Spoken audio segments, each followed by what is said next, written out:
Hello everybody. So as you know, I'm covered in skin cancer. Covered, people. Everywhere. Every single place. Except my butt and my other regions, because they were covered all the time. So I've been struggling with one on my lip for quite some time, and I told him that the chemotherapy cream is not working. It's been here for at least 2 years, that I want something done with it. They didn't have the little spot bandages that are flesh colored. So this is me, you people. And I have 2 stitches under there just for a biopsy. So if it comes back BCC or so basal cell carcinoma or what did they call it? Something else. It's fine. I can wait until we get back from Mexico to have it removed. Which, fuck. Do they have to take off my whole lip? That's a problem for me. Know what I'm saying? So this is your biannually reminder to use some type of sun defense. If you don't want to use the chemically dangerous SPFs that are on the market, make your own. You can buy make tallow or buy tallow. You can buy whipped tallow and add zinc oxide to it and rub it all over your face and everywhere else. Because with the tallow, the zinc oxide will actually be absorbed and won't go on. Well, it starts out a little white, but you can rub it in, and once it's into your skin, it absorbs in 30 seconds, so you know your defense is there.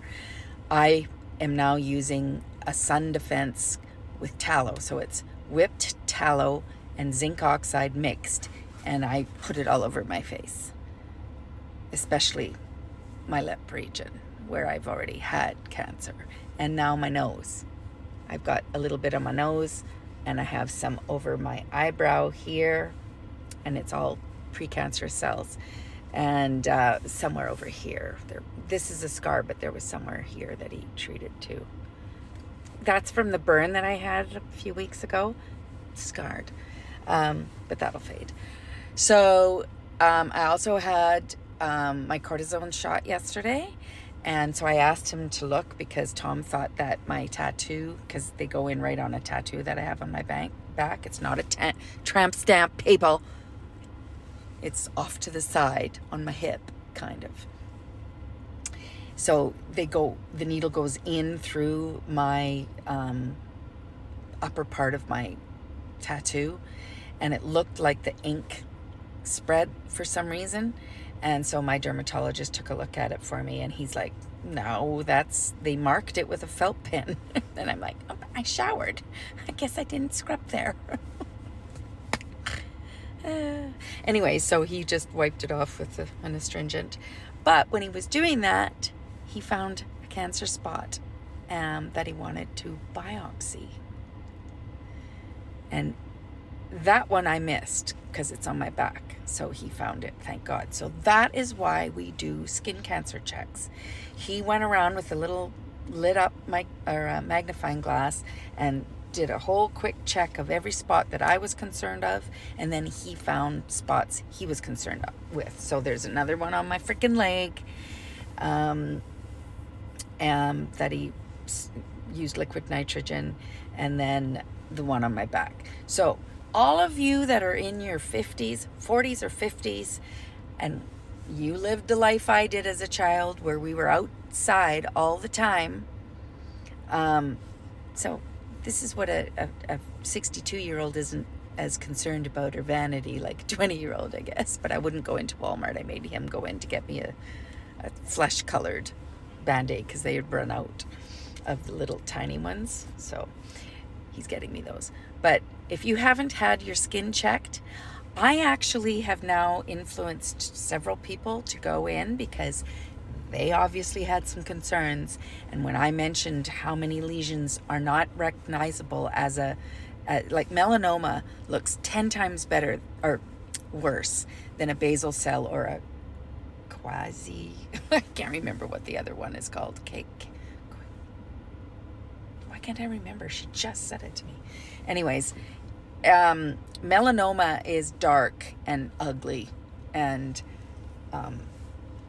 you'll know anything that looks like that, you get in immediately. Don't fuck around. Don't go, oh, it'll go away. Melanoma you don't fuck with. It metastasizes very quickly, all right? Basal cell, I can wait until I come back for that because it's slow growing and you just cut it out. You have to go really deep, so it can be disfiguring. That's why this one is of concern, because my mother-in-law from my second marriage, she had to have her whole upper lip removed, and they used the inside of her cheek and I can't remember where else, skin, and they grafted, and they made the inside of her cheek to make it look like the lip, and you really can't tell. So if you have a skilled enough doctor, you know, it's not as disfiguring, but you know, this is concerning, right? I mean, I don't want to walk around like this. Hi, how are you? Fuck, that would suck. I'd be even more of a hermit than I already am.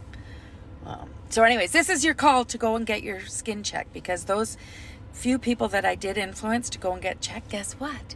They found basal cell lesions. So you want to stay on top of it, because it can be disfiguring, especially on the nose. Like, you could have your whole fucking nose taken off or your ear taken off. So do it. Anyway, so this day we were supposed to be shopping. Tom has to go back for his photodynamic therapy for the skin cancer he has on his face, which he's doing pretty good. His aren't surfacing as quickly as mine. And I have to go once a year now for photodynamic therapy on my chest, because it's the worst area of my body. And I go every 6 months for chemical peels and liquid nitrogen and biopsies. So there you have it. I used baby oil as a kid, and then as I got, I would say in my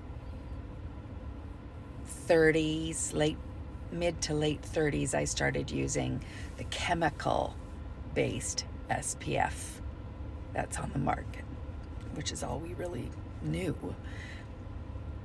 And now they are directly linking it, some of the ingredients, to cancer that are in all of those store-bought, you know, SPFs. So do your research on your own, see what you're comfortable using, but I'm switching to tallow and zinc oxide, because my skin cancer really started to pop when I started using the SPF stuff that's available in Shoppers, Walmart, all those places. So, and one more thing, I just went into Mark's warehouse for there's these boots that I wanted, the ankle boots, but they're like that faux sheepskin lined stuff. I wanted something a little bit warmer than what I've been traipsing around in here, because, you know, eventually we're going to be here for the winter months, and I wanted these boots before they go into a different style, and I can't get them. So I saw them online for $179.99. And here at the store, they're $169.99. So I thought, well, $10 is $10. I'll buy them here. Plus, they had my fucking size. So I went to buy them, and Tom goes, $169.99. That's what they were online. And I said, no, they weren't. They were $179.99. I'm getting $10 off, because he doesn't like buying anything that's not on sale. And he's nagging at me, and I'm like, listen, mister, my dollar, I'll buy what I fucking want if I'm paying for it myself. If you're going, I'll pay for it, honey, but only if you go for something that's $50, then maybe. But I didn't want those. I want these. So leave me alone, quit nagging me. I'll buy what I want when I want, right? It's my money, my dollar that I earned. I'll pay for it the way I want.